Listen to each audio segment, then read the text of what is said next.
Salut tout le monde.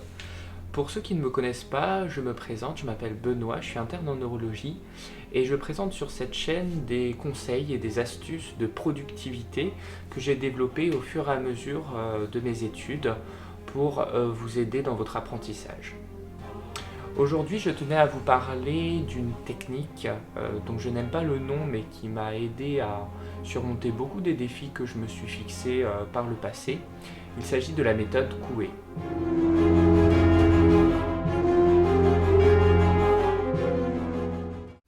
Cette méthode a été développée à la fin du XIXe siècle par le psychologue et pharmacien français Émile Coué de la Châtaigneraie. Voici l'édition de 1926 du livre où Coué explique sa fameuse méthode.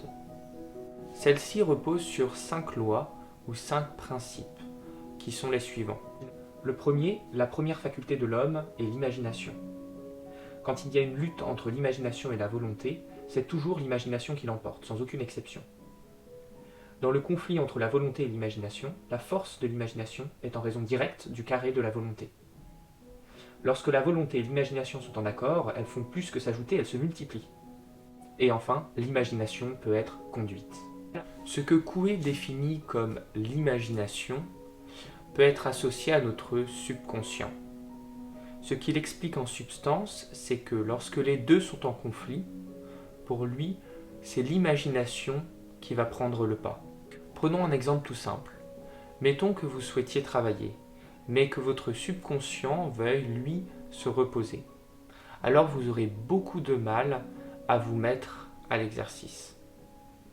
En revanche, si pour un examen, vous répétez que vous allez réussir, alors les chances de réussite à cet examen s'en trouveront décuplées. C'est en tout cas la démonstration qu'en ont faite Andrew Lane et consorts dans cette étude, publiée dans Psychology Frontiers, dont je vous mettrai le lien en description.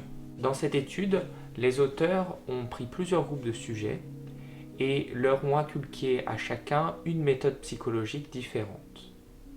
Puis ils ont soumis chacun des groupes de sujets à un même test. Ils ont mis en évidence que le groupe de sujets qui pratiquait une autosuggestion sur les résultats espérés ressentait plus d'émotions positives, fournissait plus d'efforts et avait à terme des performances augmentées. Donc, comment l'appliquer à votre situation et en quoi cette méthode pourrait vous aider pour vos études? Eh bien, c'est très simple. Définissez tout d'abord votre objectif. Cet objectif doit être simple et concret. Par exemple, je veux réussir ce concours, je veux rentrer dans telle école, je veux passer mon année. Ensuite, notez cet objectif sur un post-it. Collez sur ce post-it sur la vitre de votre salle de bain et tous les matins, avant de vous brosser les dents, lisez cet objectif, puis répétez mentalement « je vais y arriver ». À force de vous le répéter, naturellement, vous vous en convaincrez petit à petit. Et à mesure que vous en convaincrez, votre subconscient se mettra à guider vos actions de la journée à l'accomplissement de cet objectif. Ainsi, sans même vous en apercevoir, vous catalyserez votre énergie vers un seul objectif, ce qui augmente considérablement vos chances de succès. Voilà, c'est tout pour moi pour aujourd'hui.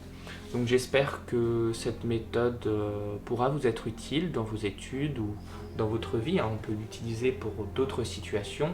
Par exemple, personnellement, je l'ai aussi utilisé lorsque j'ai dû passer mon permis de conduire. Ça m'a bien aidé. Donc voilà, n'hésitez pas à vous abonner à la chaîne pour ne pas manquer les prochaines vidéos. Et c'est tout, à plus!